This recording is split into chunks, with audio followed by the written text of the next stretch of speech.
Hello, my name is Katie Kalaitis, and I'm the resident scholar at the National Hellenic Museum. And I am at the Grand Britannia Hotel in Athens, Greece, in what is a long story.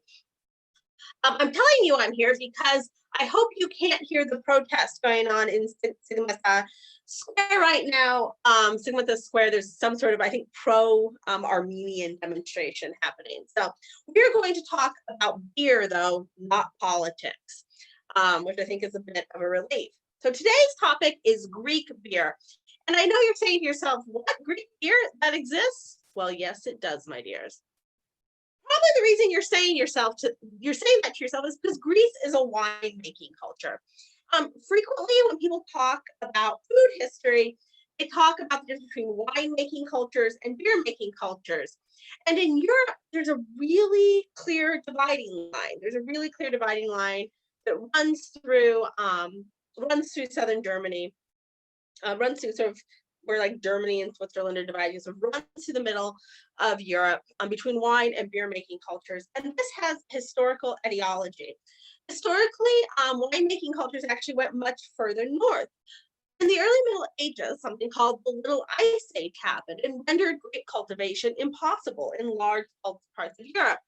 And those cultures came to be beer making cultures where wine survived as the primary drink in more southern European cities.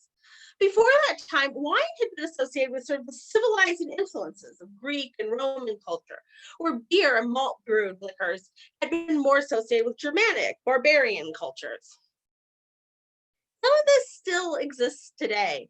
And traditionally, when we think about Greek beer, archaeologists and historians, keeping to this kind of strict dichotomy, have argued that there really was no beer brewing in ancient Greece.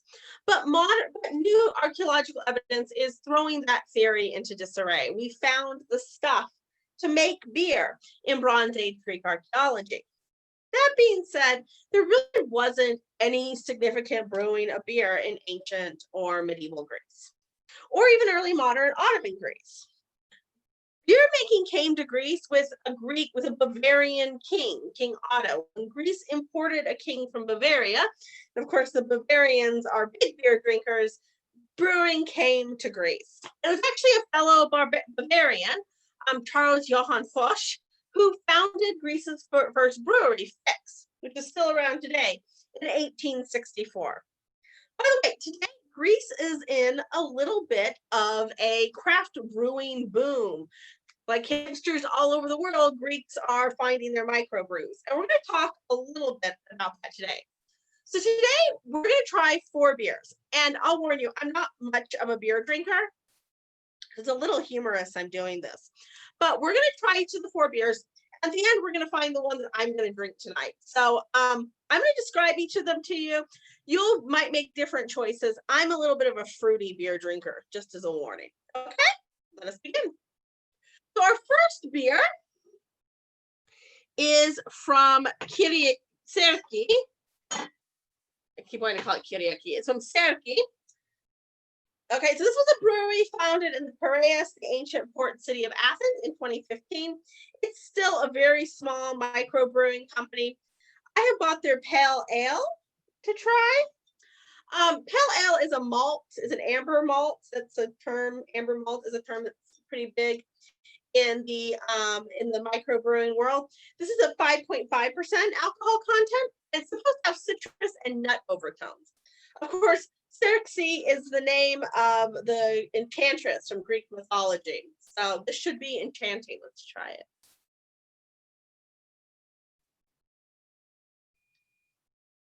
Okay, I'm getting the citrus.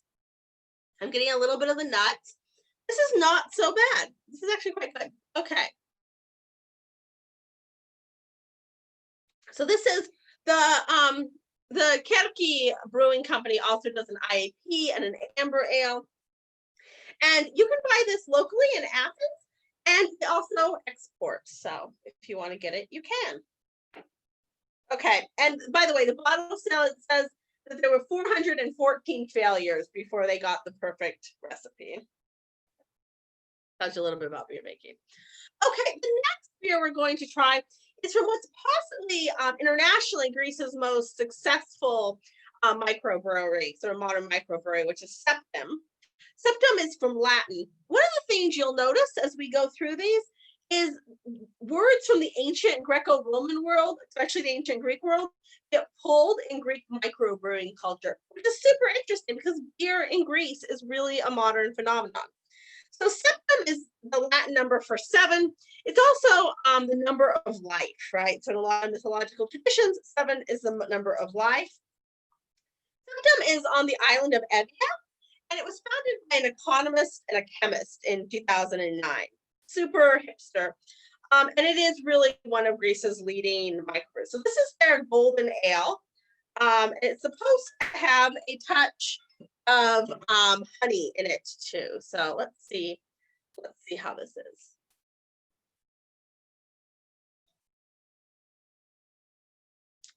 Okay. So this is slightly more bitter, I would say, than the previous beer. That's to be expected with a golden ale as compared to a pale ale. So a bit more hoppy. Septem has a bunch of different varieties. So I highly recommend you go to their website. This is a 6.5% alcohol content.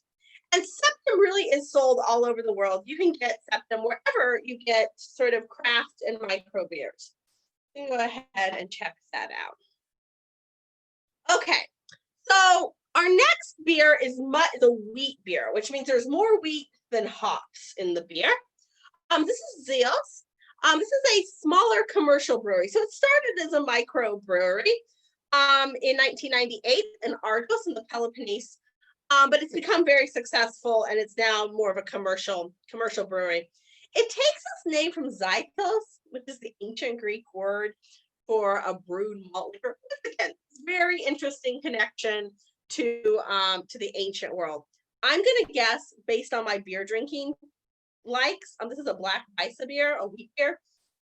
I'm gonna guess based on my beer drinking likes. I'm not gonna be crazy about this, but let's see.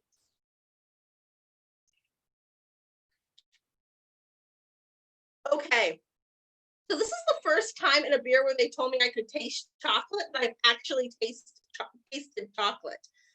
This is 5.5% alcohol content, and it definitely does have a chocolate taste.